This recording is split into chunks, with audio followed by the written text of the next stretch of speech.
visi, kam ir svarīga brīva Latvija un brīva Baltija.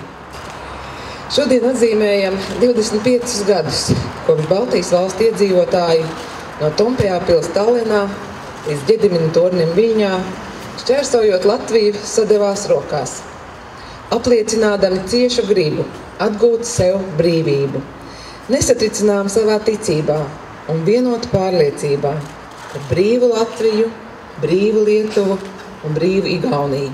Tāpat es vēlos pateikt arī šodien ikvienam jaunietim, kas piedalījās eseju konkursā. Jūsu darbi apliecina to, ka esat sadzirdējuši, cik nozīmīgi tā laika notikumi un cik svarīgi ir saglabāt tos dzīvus mūsu domās, atmiņās un ikdienās. Un cik svarīgi ir apliecināt to, brīvība gaida mūsu apliecinājumus katru dienu.